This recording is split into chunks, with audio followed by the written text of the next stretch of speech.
time once again to slip into your camo, grab your bow, and join us out in the field for another episode of the Up North Journal, presented by PSE Archery. The Up North Journal crew is knocked and ready to rock for another exciting adventure. So let's step outside and hit the trail.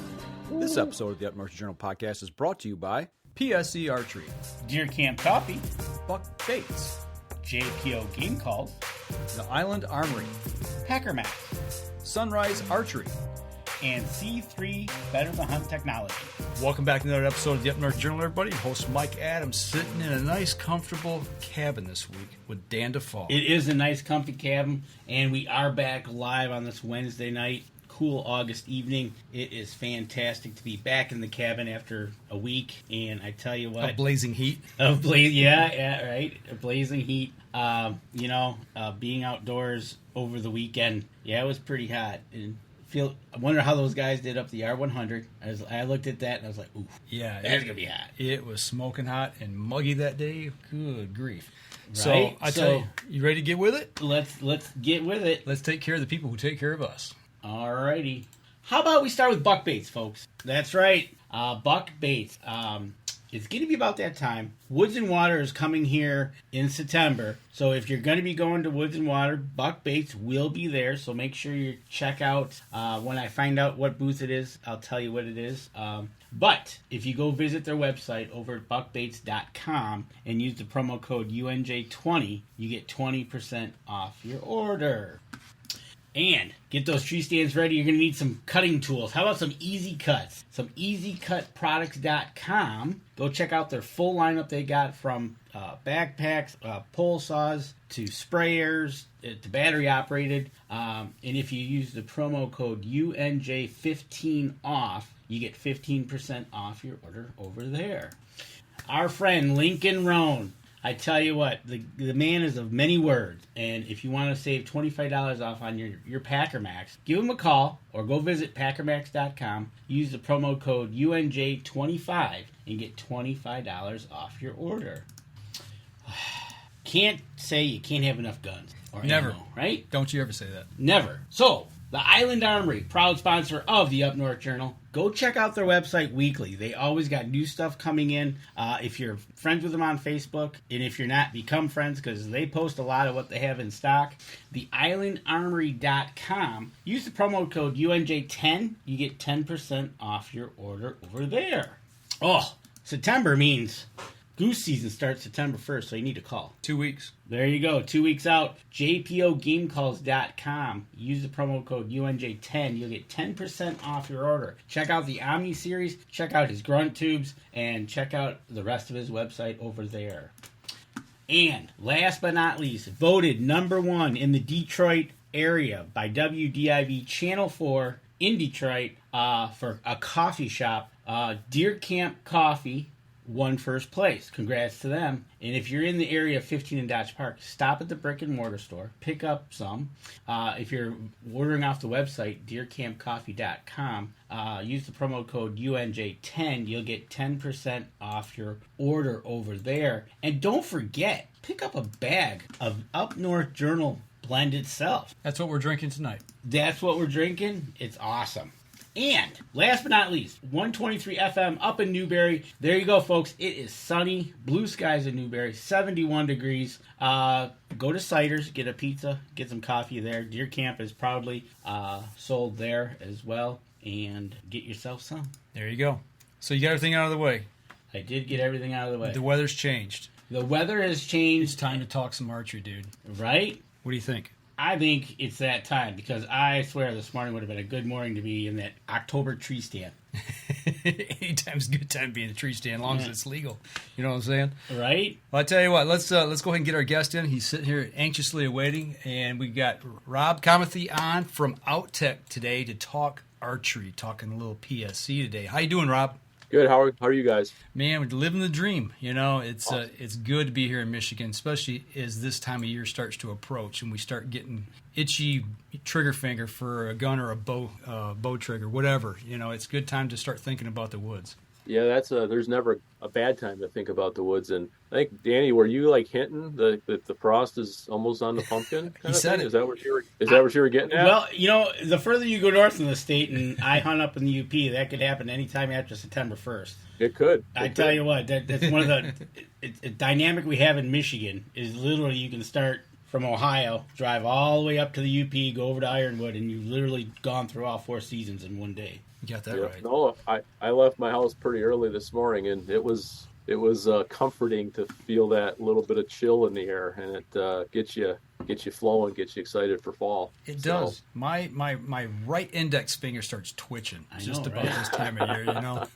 It doesn't take long either. No. Rob, Yeah, it'll be here before we know it. It will be, and it's one of those things. You first of all, you can never have enough practice. No. In getting out there, even when it's blazing hot out there, it wouldn't hurt to throw some arrows down range. But it's just one of those things. You get a cool morning like this, it just gets that. And then having you on tonight was just, oh, this is gonna be great. So Absolutely. I've been kind of geeked all day. And Rob, first time on the show. And how about give us a little background about you and Outtech? We're having Rob on in our PSE segment this time around because some of the dynamics have changed over at PSE and Outtech has taken over a little bit, and kind of explain that dynamic and tell us about you. Sure. So just a quick thing about me. I'm not a big talk about me guy, but been in the outdoor industry most of my life. My very first job when I was 15, I worked at a fishing tackle store and became a charter captain, chartered out of there, and then got out of that industry for a little bit, but always was involved, shooting, archery, and all of that. So fast forward about 20 years, got onto a pro staff position with Outtech.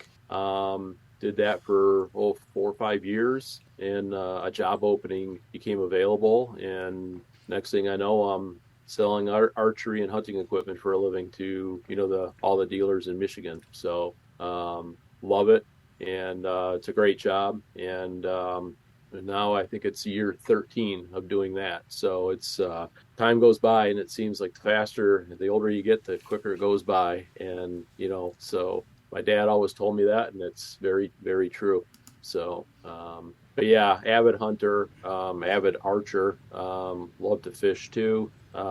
This time of year, fall is my favorite time of year. And and as you were hinting earlier, it's almost here. Yeah, well, I tell you what, I got to ask you, what's your favorite fish game species to go after? So I'm a walleye and salmon guy. So you go from the bay over to Ludington. Pretty much, yeah. The boat's probably going to come out of the water this week and get cleaned up and go over to the west side of the state. So it's not a bad way to spend the fall, is it? In between in between running to all the shops that you do, Exactly. Exactly. I guess that's your time away from the office is going to do some fishing, which is always relaxing. Yeah. That's my downtime. So exactly. Give us a little background about Outtech itself and what they do in the outdoor industry. Okay, so Outtech is 40 some years in the business. We're a sales and marketing agency. Some people refer to us as reps, sales reps, but what Outtech does is a little different than a lot of the other rep agencies. And it's funny that it's founded by three people. Jay Scholes was one of the original founders. His very first job in the outdoor industry was working for Pete Shepley at PSE. Wow. So it's sort of come back full circle, and it's pretty cool. Jay is 60 years old, and he is geeked as anybody is about us being able to represent and sell PSE. So that happened, it's been a little over a year now. PSE always had internal salespeople, so they were actual PSE employees. Had really big territories, 6-8 states per guy, and that's a lot. PSE always wanted to get back to having, an external sales force. And so the magic happened, and we were able to connect and love it. So when that happened, we hired a few of their guys, so they've become Outtech employees now. And PSE is our anchor for our archery side of our business, and it's been doing very well since we've taken over. That's awesome. That's great news for PSE and for people like us who work with PSE as well. We love it, and it seems like it's a great match made between two great outfits. Yeah, it is. And our relationships, that we have with our accounts and our dealers, and then on the side I'm in, the independent channel or the dealer base. I'm one of 12 guys that have those same kind of relationships with all their accounts, so it's worked out very well. And then the size of our outfit allows PSE to grow the way they want to grow that they weren't able to before. So it's a win-win for both of us. That's awesome. Absolutely. You talk about win-wins, and that's a great thing, especially in a small industry like we are for outdoors. It's very small and tight-knit community. That is for sure. And literally, you know this from ATA, is literally if you speak on one side of the building, it doesn't take long for whatever you said to get to the other side, right? It's one of those things. But, sometimes it happens before you even say it. Right? Yeah. Very true. That's for sure. And I tell you what, it's one of those things, having you on the show for the first time, it's great to have you on. And we know you go to Sunrise. You were there today, matter of fact. Yep, I was. I stopped there on my way home. Exactly. Yep. So it's good to have you on, get to know your background. And Adam Wynn who is on Up North Journal staff, is our fishing guy, who is all about you now, because you said walleye and salmon in the same sentence. And he's like, because he was over on the weekend, he was over in Manistee catching some fish. So, he was going and lake trout, king salmon, crappie, and what else? Something else. I forgot. Brown? May have been brown. I can't remember. Yeah, so, I'm sure he'll type it in here. He'll tell us. So, we want to dive into the PSE lineup. We good to go, or should we keep going? No, I tell you what. He talked about PSE. Renewing a little bit and setting the tone for some stuff. They brought back the Omen, and that's what we kind of want to hit first tonight. So let's take our first break. When we come back, let's talk about the Omen and why they brought that back into the lineup and their thinking on that. So we'll step outside. We'll be right back after this.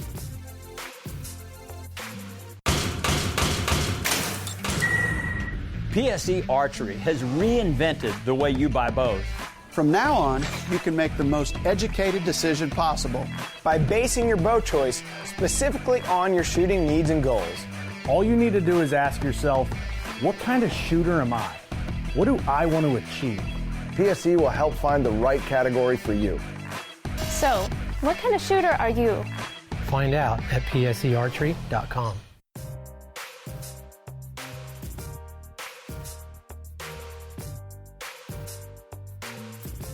All right, welcome back. Second segment of the show. Before we left, we got a little bit of background on Outtech and the relationship between PSE and Outtech and how things are rolling. And actually, PSE this year has decided to bring back the Omen, and that's the thing that we really wanted to hit tonight. Rob, I remember the Omen when that first came out, and it was really aggressive. And it was like, I equated the Omen then to Dale Earnhardt Sr. You either loved him or you hated him. It was a great, super fast bow, but it had a real aggressive draw cycle on it. And they tweaked it a little bit throughout the edges, but then it went away. But now it's back. Talk a little bit about their thinking on why they're bringing this back to the lineup.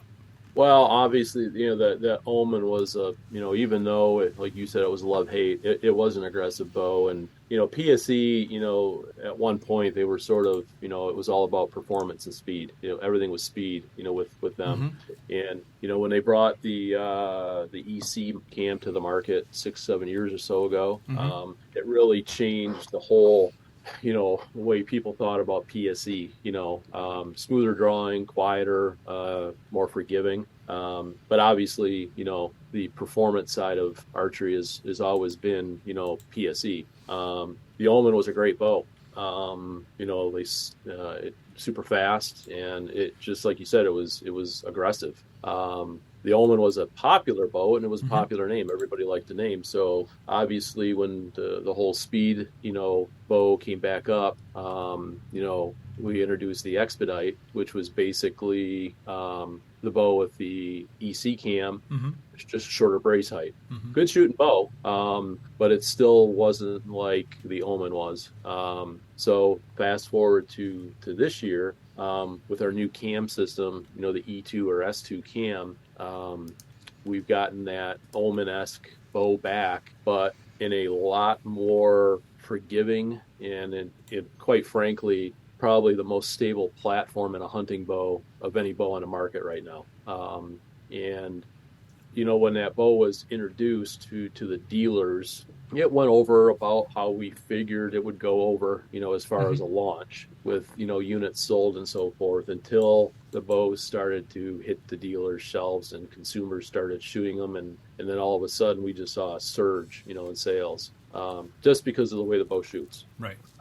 It's incredibly stable.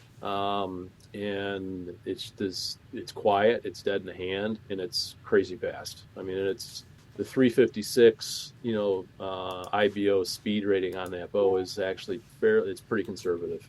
Really? Yes. Yeah. That's what we like to hear. That's conservative. Yeah. So the first sample I had was a 70 pounder, and at 70 pounds, 29-inch draw, shooting a 450 grain arrow, shot through the chronograph at 312. Wow. Yeah. So the 356 is not. It's actually a little underrated. Okay. But the thing with that bow is we have a term. It's called dynamic brace height. Yep. So brace height on that bow static is 5.5 inches with the EC cam. The dynamic brace height is a way to measure brace height at full draw. I won't get into technical, too technical, but there's a great YouTube video on that. There's actually, there is. There's also a video right on the website itself. Yes, there is. So they show the dynamic brace height. Yeah, so that bow, the dynamic brace height on that bow is actually 6 7/8 of an inch. So when it's at full draw, it just sits, and it's very hard to actually try to torque that bow. Okay. So downrange accuracy on a speed bow has never been something really achievable before, until this bow came out. So yeah, your 60-yard groups are going to be like your normal 20-yard groups. So, and that dynamic brace height, a lot of other bow manufacturers, we've done a lot of testing, and some of the bows that have a 6.5 or 7-inch brace height, their dynamic brace goes down to like 4 inches. Right. So that's why they're not as stable, when you're drawing. In a nutshell, real quickly, the dynamic brace height basically is when the knock leaves the string and when it actually comes off. Correct? Well, it's a measure. So when you measure brace height on a bow, you measure from the string back to the riser or to the handle, the throat of the grip.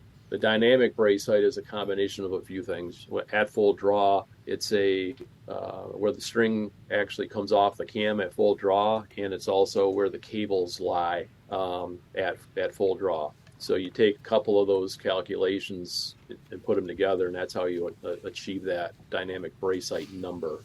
Well, we got a picture of the Omen up here right now, which comes in 1, 2, 3, 4, 5, 6, 7, 8 variations of colors. Whether you be eight standard colors, and then you can get it in any custom combination. The target colors are available. Custom colors are an upcharge, as well as the target colors, but that's available is an option.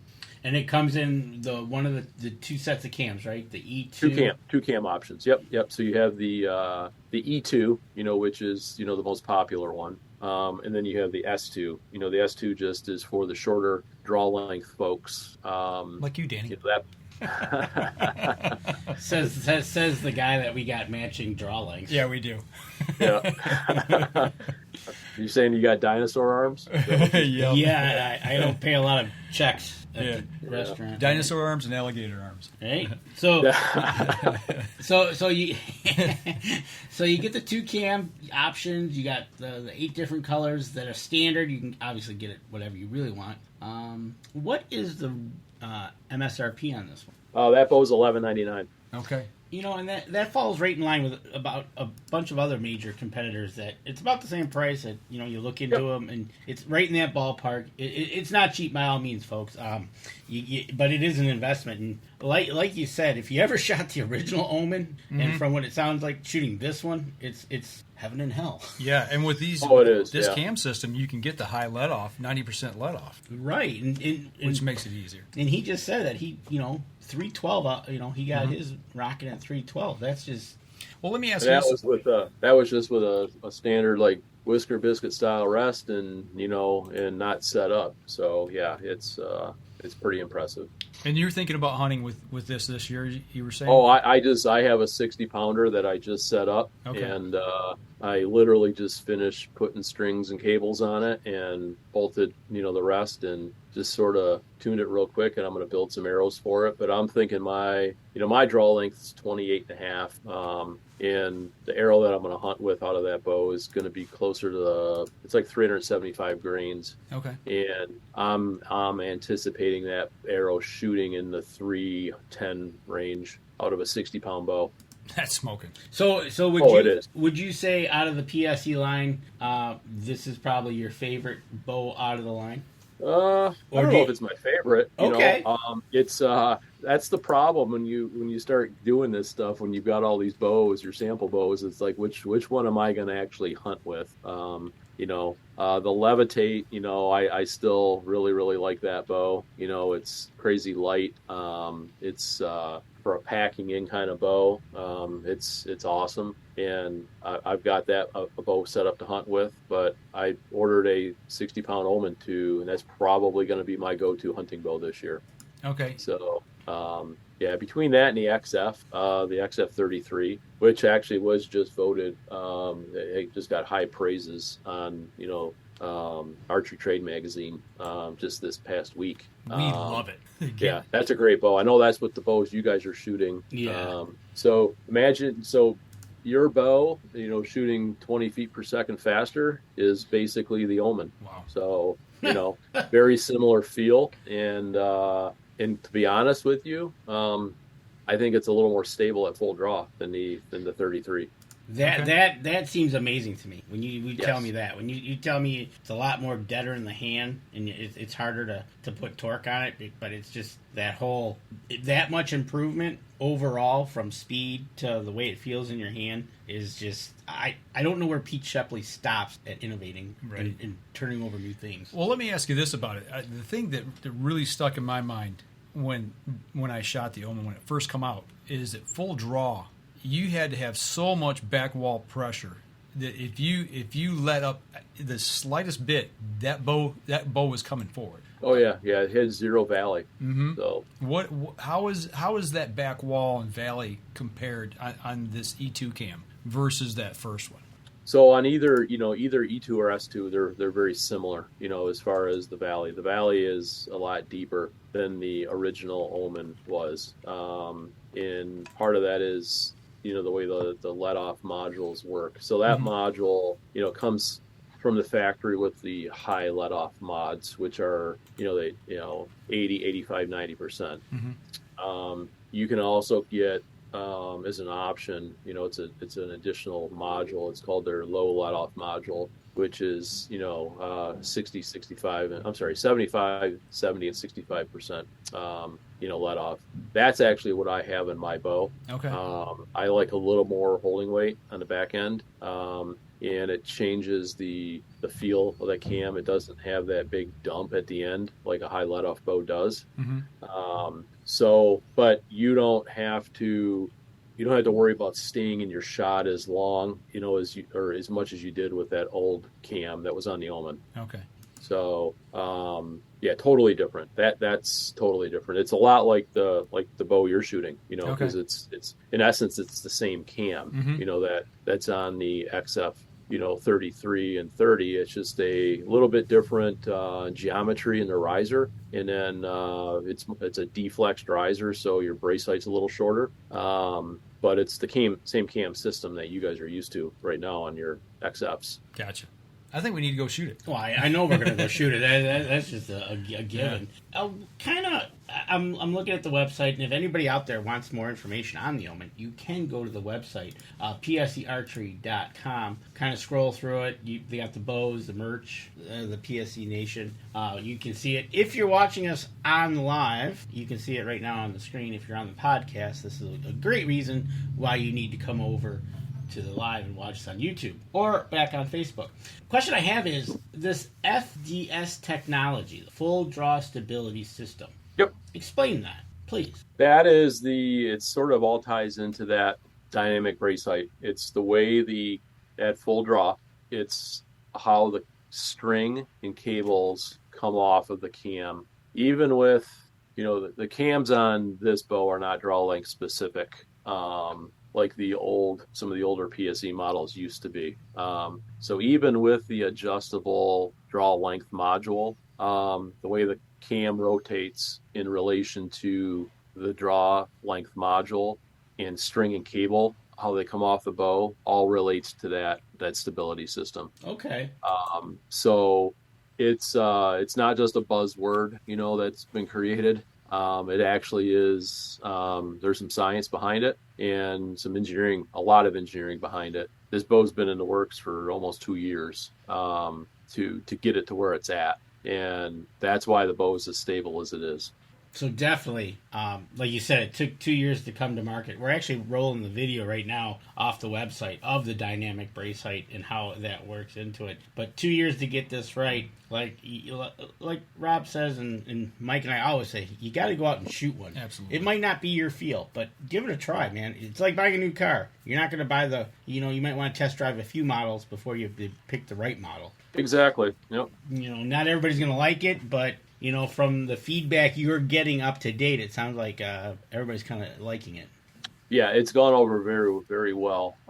And everybody, that shoots my bow, the sample, it's like, I didn't expect that out of a speed bow, and so it's touted as a speed bow because it really is, it's a hot rod, it's their fast bow, but it doesn't shoot like a typical speed bow does that wants to rip your shoulder off and super aggressive and just radical in your hand. It's not like that at all, and it draws it seems to draw a little bit lighter than it actually is as far as its draw weight. So yeah, it's gone over very well. Well, and I think here in Michigan or in the other cold weather states, later in the season when it's cold, if you're hunting late archery, that's going to be huge. Trying to draw your bow back and draw it back smoothly on big game. Certainly, yeah. Or if you can even draw it back after sitting in a tree stand all day long when it's 4 degrees outside or whatever. Exactly. Right. So, exactly. So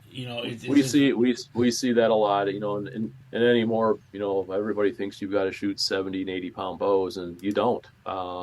We're 70 pound is still the most popular draw weight on a bow, but we sell a lot of 60 pounders, and I've got actually one of my shops, he ordered a 50 pounder for himself because he's got shoulder issues, and this 50 pound Omen is performing better than his old 70 pound bow of a different brand that he switched from was. So yeah, and as we all know, the older we get, it makes it a lot easier on the shoulder. Be my guest at 70 pounds. Yeah, exactly. Exactly. So. Yeah, I'm a 60 pound guy myself. So okay, well, we're bumping up against our second break here, so let's step outside. We'll take another break. We'll come back. If we need to talk a little more about this, we will. If not, we'll move on to the next bow that you want to cover here. So we're going to step outside, and we'll be right back after this.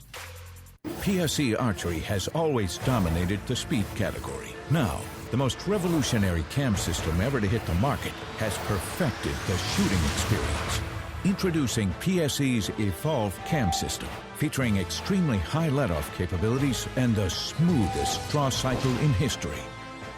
No other cam system has ever delivered this level of total comfort and total control. Experience PSE. Experience performance. All right, back. Third segment of the show. Covered the Omen. Is there anything else that we need to cover on this, Rob, or do you think we pretty well got this one? On the Omen? On the Omen, yes, sir. No, I think we hit all the points. Just get out and shoot one. Go get out to your PSE dealer and shoot one. So. All right. Well, you'll be happy. Absolutely. Right? We're going to have to go check it out. Yeah, I'm sure we'll make a visit to Derek. Well, you were out there at the shop at Sunrise today. Yeah, he's got them. He's got them in shop. Okay. Yep. All right. Yep, so he sure does. 60-pound model? Do you know right offhand? Do you remember? He should have a 60. Okay. Unless he sold it. I would like to compare it to the XF that we've got. Right. You know, I would like to, definitely see what speed we can shoot them side by side. Right. Exactly. Yeah, I'll have to. Or maybe next time I'm up by you guys, I'll bring mine up and let you play with them. All right. Well, if you're down this way, we got targets in both our backyards. So perfect. And then going from the Omen, we talked about Mike and I are shooting the EVO XF this year. Yep. We're both shooting the 30s this year. What's going on with that one? How's that one doing for PSE? So the XF, so let's back up a year. So 21 or 2020 actually is when they introduced the EVL, which was a little bit change in the riser design and that from the Evo. Did very, very well. Super smooth shooting. There was two lengths, a 32 and a 34. 2022 we introduced the XF series in a 30-inch and a 33. That bow actually you've got 3 cam options. So you still have the the EC cam or the Evolve cam, which sort of changed the whole dynamics of PSE 6-7 years ago when they introduced that. And then the two new cams, the E2 and S2 cam, and that's the cam that you guys are using on your bow. Mm-hmm. So you've got a lot of different options there as far as cams and draw lengths and so on and so forth. So the EC is a smoother draw. The E2, S2 are a little bit faster, a little more speed out of the cam. But even though it's a faster cam, it's not a real aggressive draw, which you guys are, you can attest to. The 30-inch, we've brought that out for the, the tree stand saddle hunting, guy, or guys with a little shorter draw length, so they can get more, so they can shoot closer to the peak draw length on the bow. And then the 33, a little longer axle to axle, a little more stable. That's what I have a XF 33 with the S2 cam on it, and I really like that bow too. So that bow, when it was introduced, it's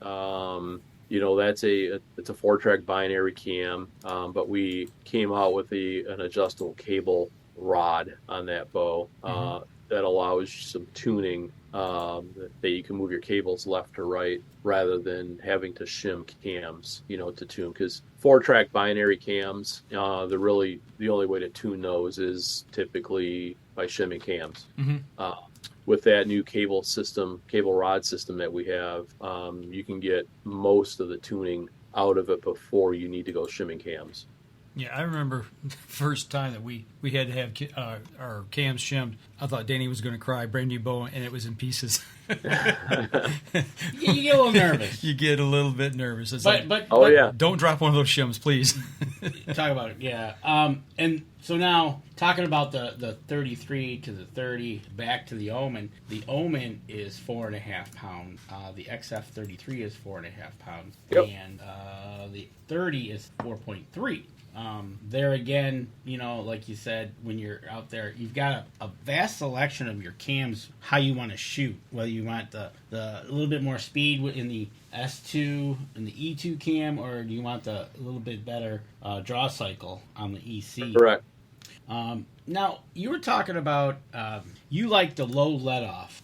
Do those come Yes. in low let-off as well? You can get low let-off mods for all of our cams. Okay. So, yep, it's another mod kit that you would buy, and you can't necessarily order the hunting bows with a low let-off module. You just need to buy the low let-off module kit. Okay. And that just replaces your your draw length module. the cam, just the cable just rolls over a little bit differently on it. When you're drawing it back. Mm-hmm.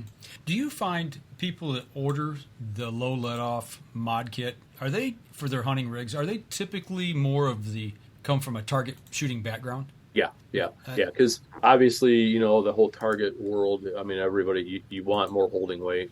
So especially if you're shooting a hinge or a back tension kind of release. Mm-hmm.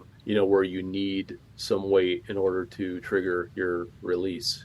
So a lot of those. That's where a lot of that is coming from. So. But the other advantage too with a low let off is you pick up a little bit of speed too. Mm-hmm. Typically, on like an average draw length of 29 inches or so, you're going to gain 2 to 3 feet per second by going to a low let off module as well. There's always a little give and take which way you go.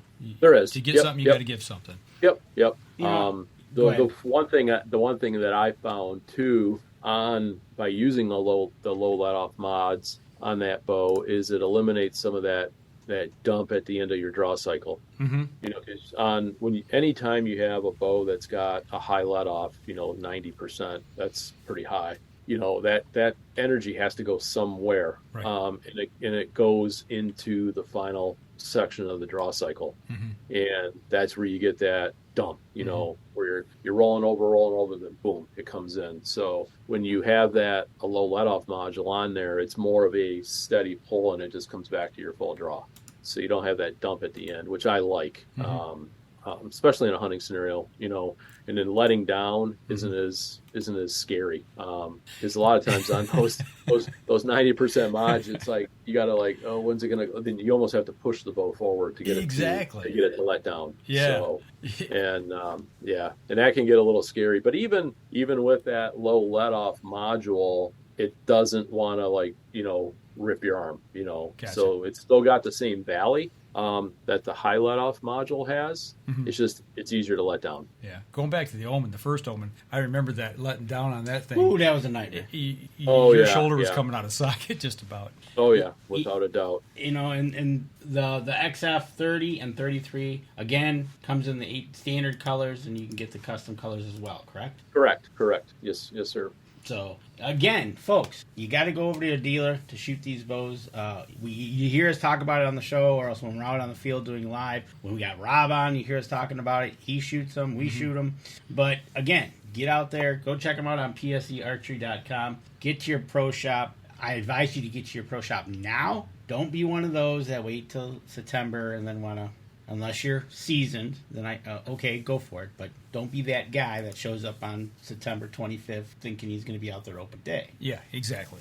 Well, and to be quite frank, the way this whole supply chain thing is right now, you may not be able to get something if you wait that long. Absolutely.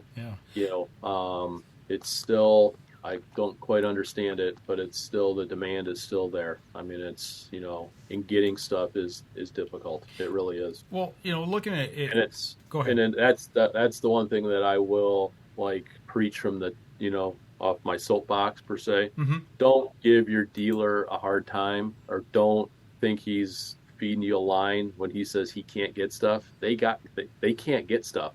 So, and it's not just our industry; it's everywhere. So if you don't believe that, go to the grocery store and look for some stuff that's not there. Exactly. I mean, go try to buy some chicken breast at Meijer right now, and it's empty. Peanut butter was off the shelf for months. Yep. So yeah. Well, speaking of that, and looking, I mean, we talked about the Omen, and we've talked about the XF, and we're going to talk about the Levitate as well. Looking at those 3 higher end bows.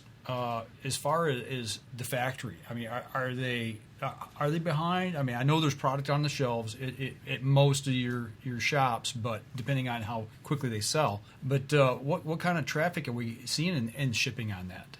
So the again, it's about help. So PSE's in Arizona, mm-hmm. And finding help out there, qualified help, is a challenge, just like anywhere. Fortunately, though, on the aluminum bows, after the CNC machine's programmed, they basically hit a button, and it spits out risers. Right. And those machines run 24/7, literally 24/7, cutting risers. And then they go and they get their, either anodized or color fusion process, and then they get assembled. Mm-hmm. Carbon bows, that's a little different story. Right. Our carbon bow is actually made in Arizona. It's U.S. made. It's the only U.S. made carbon bow on the planet. Mm-hmm. So that one takes a little bit more than pushing a button on a CNC machine. That's physically hand laid, and this piece of carbon fiber, I don't know if you can see it or not. I got it on my screen. That's part of what that levitate's made out of. It's made out of 187 pieces of carbon fiber like this that's wrapped around a foam core that have to be wrapped a certain way, because this material stretches only in one direction. It won't stretch this way. It goes this way. So, and the reason it stretches is when it's heated in the mold, after it's wrapped around that foam core, it expands to fill the voids of the mold. Okay. That process is very, very time consuming. There's 8 people in the factory that have the knowledge on how to do that, and their best person can produce about 8 of those a day. Okay. So that's not too labor intensive. No, and that's just the first step. Then it goes into the mold. It's heated, baked. It has to sit in that mold for a while and cool, and shrink down a little bit. They take it out. Then it goes through a whole process of where it's like body work on a vehicle. It's sanded. It's prepped.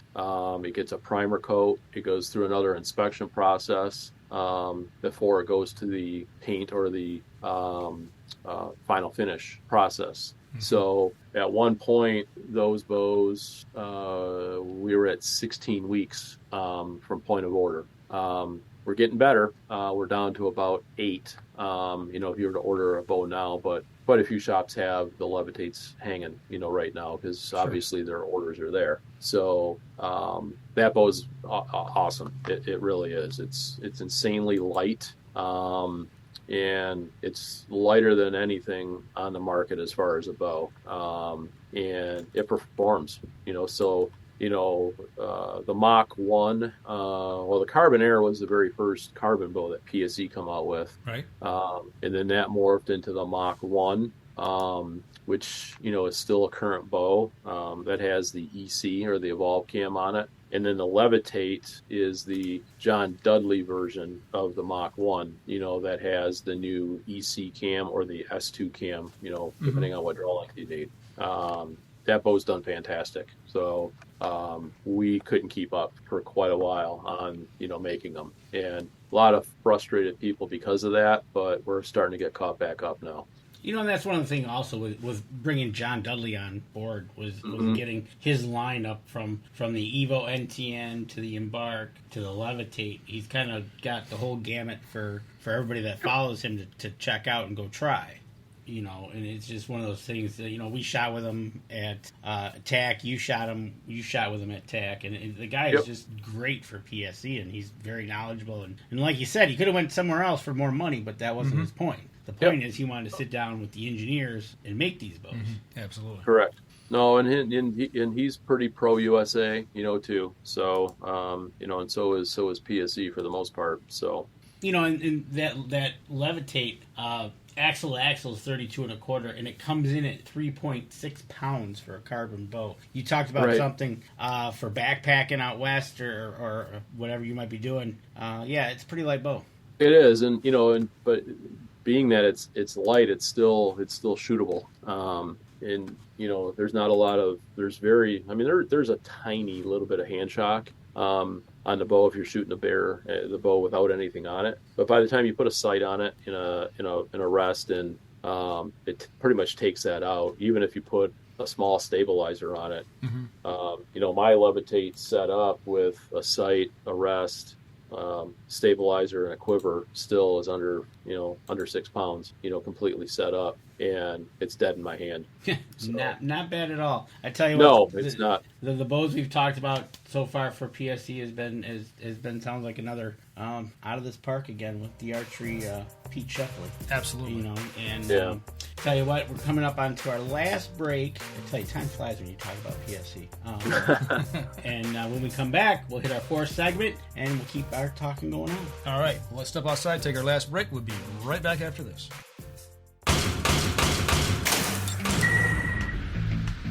Acceleration is part of PSE's DNA. PSE pioneered the speed movement. Now they've developed the vapor category to help you find the most powerful bows on the market to fit you. High speed equates to intense power and building the momentum you need to be successful. Are you a vapor shooter? Find out at PSEArchery.com.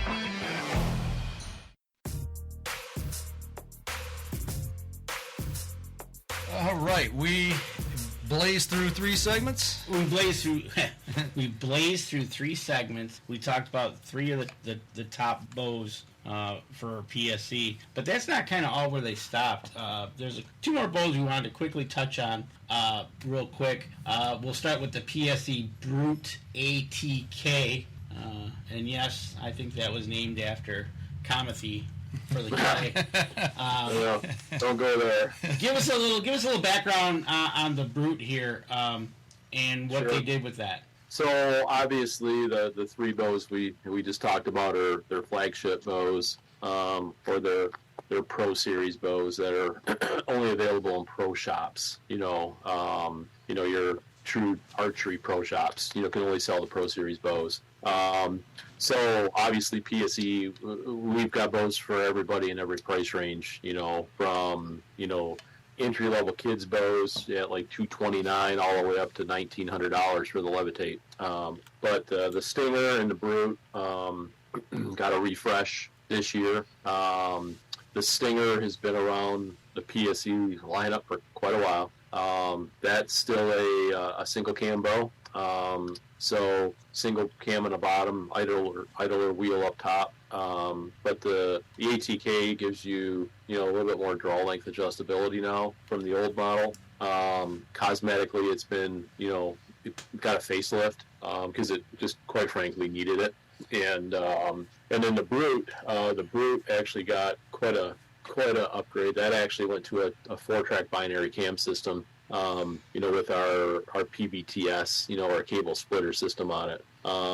And that bow, for a bow that's, MSRP of $599, it performs really well. A bunch of draw length adjustability on it.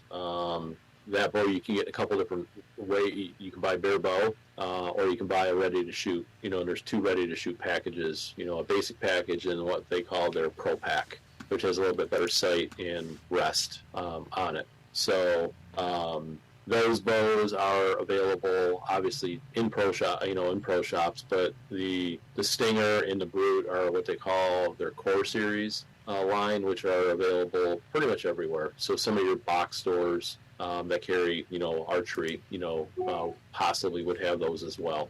Yeah, we were just had a picture of the Brute up. That did have a big makeover. That looks a lot different. Oh yeah, it shoots very, very well. Mm-hmm. So yeah, everybody wants to shoot, the new, hot rod and the flagship bow, but we know that everybody can't necessarily swing that, and right. But I'll tell you what, that Brute, that bow performs, and it's quick.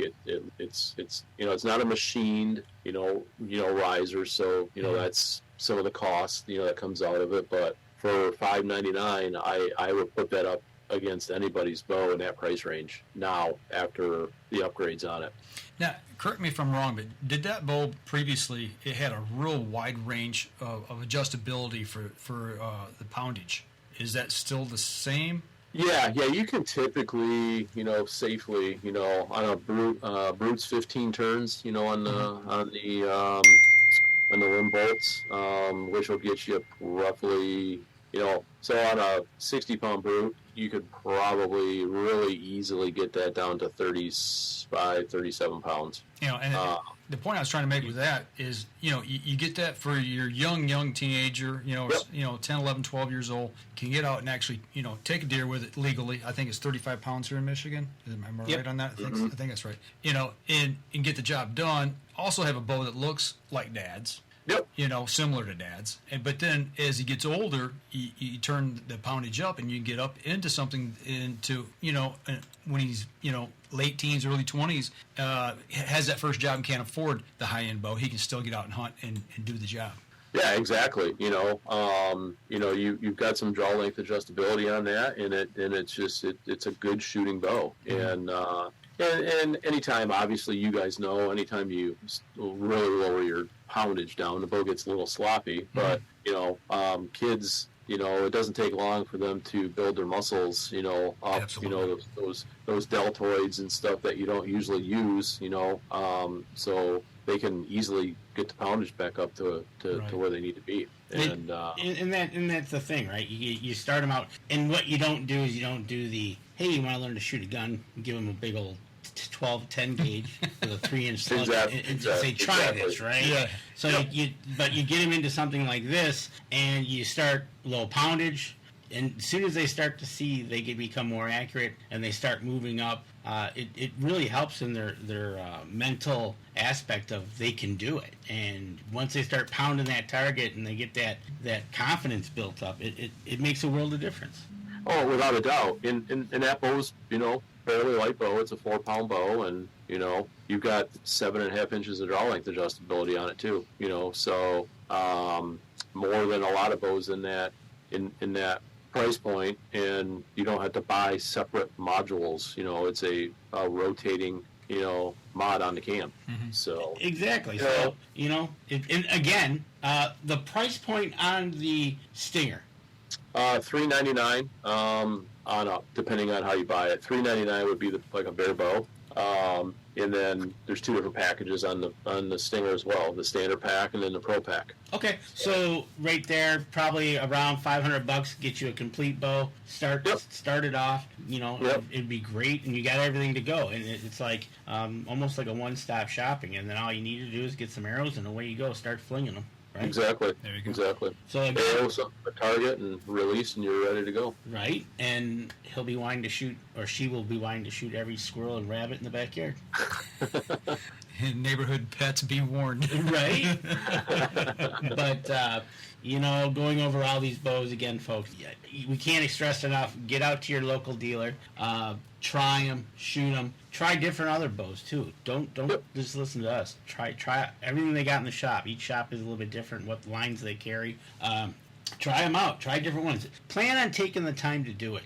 I can't stress enough. You can't just run in and hey, I'm going to be here for 10 minutes. That doesn't work. Try about a couple hours. Yep, easily. Take the time and plan on some time, and then if it's a true archery pro shop, they're going to want you to spend some time shooting bows. If they're if you're in a shop and they're rushing you, that's probably not the shop you want to go to. There you go. So, exactly, and that's one of the things we always stress when Mike and I are heading out. Typically, we're going to spend no less than an hour there if we're looking or trying to set up our bows and have Derek working on them or whatever we're doing. We're going to take the time with him. He also, what's nice about Derek is he explains what he's doing. I know Dan helped us out tremendously wherever he might be in Ohio. You don't like it, do you? But these Michigan fans, they got a real love affair with Ohio. I know, right? Can't say it. But like I said, go over to PSEArchery.com, check them out. Go over to your archery shop, check them out there, shoot them. And I think we've covered just about everything. I think so. Except Rob's new. Oh, we got to run down the typical list of questions for him to get to know him just a little bit better. Exactly. Yeah. You know, Danny won't throw you under the bus. it won't be painful. Right? So two things. Yeah, I think my connection's getting a little weak here. Right, there you go. See? Denny Steiner sounds like he needs to upgrade his bow, he said. I think he needs new levitate myself. Right? And Tom Gensel said they had 147 kids there. Best one yet. That's awesome. That makes 2 in a row because their seminar they had earlier in the year was packed too. So that's a good sign. The turkey seminar? Yeah. There we go. With Dan. That's good. All right, Rob. We're not going to let you go that easy. Tammy says, "No, I didn't think so." So we got 4 questions that we ask all our newbie interviewees, and the first one is obviously because you went to Ohio today and you came back, so you're jumping in the car truck, you're zipping down 23, you are going south, and what are you listening to on the radio? Depending on my mood. Well, you're in a good mood today. Oh, I was in a good mood today. I don't know if you've ever heard of Andy Frisella. Does not ring a bell. So, you ever heard of 75 Hard? No. Mm-mm. So, a podcast. I was listening to a podcast. Okay. So, Andy Frisella I was listening to today. So. All right. So you listen to a podcast on your way down to the other place. You know, you're driving in your car. You're driving for a few hours. You possibly got a snack with you. What would that snack be that you're snacking on? Your go-to. Go-to snack? Yeah. That would be Planters Deluxe Mixed Nuts. I like it. Protein. There you go. Can't complain about that. And then... Oh, go on. Lots of water. Oh, yeah, for sure. You got to always hydrate. No matter... You might seem like you're not, but yeah, stay hydrated no matter what the temperature is. That can go bad real quick. The older you get, the more important it is, too, let me tell you. Right? Yep. So, question number 3. Mike and Dan are coming over for dinner. You didn't invite us, but we're coming over anyways. What is going to be your favorite go-to meal that you're going to prepare for us, whether it be game-wise? No running to buy some steaks or whatever, but what would be your go-to meal that you're going to serve Mike and Dan? I think it'd be different because we didn't get invited. Let's say he invited us. You invited us over, so I think the meal would be different then. So if I were to invite you over for dinner and I was going to make dinner, what would I make for you? Yeah, wild game wise. So it would either be a sous vide venison backstrap on the grill, or a wild lake trout grilled on the grill, and then probably the appetizer would be a smoked salmon, dip. And possibly, depending on how fresh or what day of the week it was, if it was right back from a salmon fishing trip, it could even be some fresh caught Lake Michigan sushi. Oh, that's the best we've had so far. And no, Adam, you're not coming with us. Adam, staying home. Right? Okay, awesome, great meal. Surf and turf, I love it. All right, surf and turf. So we've had or the staple would be smoked ribs. That's pretty hard to beat too. What would you feed Danny if he just showed up at the door uninvited? That's what I want to know. That's the real question. So if you showed up uninvited, it would probably come out of the refrigerator, and it would be some kind of protein and salad or protein and vegetable. That's sort of the go-to everyday meal in the Komyathy household. I'd take him down to McDonald's and say, here you go. That's what I'd do. No, I wouldn't do that to my friends. There you go. Thank you. Okay, so we had this great meal. We're sitting by the bonfire after dinner, relaxing. What would be a go-to story that you would tell us that really sticks out in your mind that happened to you that you'd want to tell us? It would have to be some kind of hunting story. Or fishing. Mm-hmm. Yep. Outdoors-ish. Yeah, definitely outdoors. That's where my roots are. They've always been there. I don't know about one story. I like to, obviously, as you can tell, I like to talk. So it helps in your business. Really, it does. It does. So I don't know. I'd have to think about that one. That one caught me a little off guard. So let me ask you this way: when you were younger, as in teens, and you were doing the outdoor thing, what's one of the stories then that's your first kill, your first catch? What comes to mind? So I'll tell you something, and this is no BS. So my very first job when I was 15, I worked at a fishing tackle store, down in Taylor, Michigan. And I worked there for quite a while, while I was in school. And at that point, that was back late 80s. So I had a guy come in and bought a lot of stuff for his boat. Downriggers. At that point, it was Loran C instead of GPS. Yeah. Mm-hmm. Bought one of them and bought a bunch of rods and reels. And, he spent a lot of money. Week and a half, 2 weeks later, the guy comes back in and wants to return all of that stuff. Oh, no. Uh-oh. Not him. So I remembered this guy because he was with him. And so I said, well, that's not up to me. I got to get the owner. So John come out and said, well, we can't necessarily do it. And he goes, why do you want to return it? So the guy, when he got home, his wife found out. Wife went ballistic. And it's not real funny, but it is. He killed his wife because she attacked him, and he ended up in jail. Oh, no. So he needed his bail money?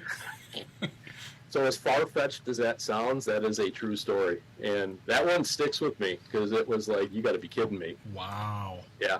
So when guys complain about, or when their wives complain about buying stuff, I guess this guy, it was the wrong day for his wife to complain about how much money he spent on his hobby. Right, to the nth degree, and ends up in jail. Wow. Yeah. He's probably still there today. Could be. Oh, I'm sure he is. Yeah. I'm sure he is. Well, I tell you what, that had, at your age, at that time, the look on your face when you probably got the whole story, you were like, oh. Wow. Yeah, that's when I was like 17, 18 years old, 16 to 18 years old. So, yeah, that was pretty crazy. Mm-hmm. So all the wives out there that want to complain, we're not saying anything bad, we're just saying, at least you're not that person. Yeah. Right, So. exactly. Wow, that's wild. That's a story. So, yeah, he doesn't have to worry about falling into that category of being afraid of his wife selling his stuff at the prices that he's told his wife that he paid for when he passes. Right. So, Right. Yeah. That is I think that's the wildest story we've had. That is literally the wildest story we've ever had. That's crazy. Well, since you worked at a tackle store, Danny and I may have to pick your brain here in about 5-10 years because we've talked about that's what we may want to do is get a tackle shop somewhere way up north and just retire and go off grid, So that's awesome. Well, I'll tell you what, we've exhausted enough of your time here. We're going to wrap things up, and we really thank you for coming on the show, talking with us. No problem. Thanks for having me, and it was fun. Enjoyed it. Running down a few of the things from PSE that's new this year. Absolutely, it's always good. We're going to have him back on for sure. I'm sure there's other things we can talk about. We'll probably hear about his Ohio stories and everything after the season. Have him on. Obviously, he'll be down at ATA. Yes, sir. I just got a packet in the mail today from the ATA and a save the date. Oh, how nice. Yeah, I think our registration opens up, on the 27th of September. Of September, yeah. Well, guys and gals, it's been great having Rob on tonight. Don't forget, I think we might be under 50 days now to the opener here in Michigan for archery season. We're close. Yeah, we're getting close. So, it's gotta be real close. Get to your pro shop. Get your gear you got now taken care of. Get it ready. Start shooting if you haven't already. If you're looking for new equipment, get out there. Make that purchase real quick because, like Rob said, the supply chain issues that are going on now, you just don't know. So for those of you listening on the podcast, go over to iTunes if you're listening there. Give us a review. That helps the people who support us. And if the people that are listening are watching the live stream, or if you're listening on YouTube, give us a like, follow, share the show for us. And go over, check out PSE's social media pages as well, and do the same for them. Rob, hang on real quick, and after the show we'll chat real quick, and we'll let you go. So, but next week we got Miller deer tracking with a dog. We're interviewing the tracker or the dog. Both? Probably both. Okay, all right, fair enough. To be a first. Have we ever had a dog as one of our guests on before? Oh, as a guest. What wasn't a guest? We had what was the dog down at? Dixie the praying dog. Thank you. Yep. Dixie. Yep. Didn't interview her though. No, so I didn't. This will be our first. So, all right, folks, that'll do it for us this week. So make sure you tune in next week, same time, Wednesday night, 7:30, and we'll be back on then and talking a little bit of deer tracking for those of you who might need those services, or maybe you're thinking about training a dog. Training your dog. There you go. Absolutely. Well, that'll do it for us this week, folks. We'll see you again next week. You all take care. This episode was brought to you by PSE Archery, Deer Camp Coffee, Buck Baits, JPO Game Calls, The Island Armory, Hacker Max, Sunrise Archery, and C3 Better the Hunt Technology. Thanks for listening, and join us again here next week. Until then, remember, as we always like to say, if you're out on the water or in the woods, shoot straight and be safe until next week on the Up North Journal.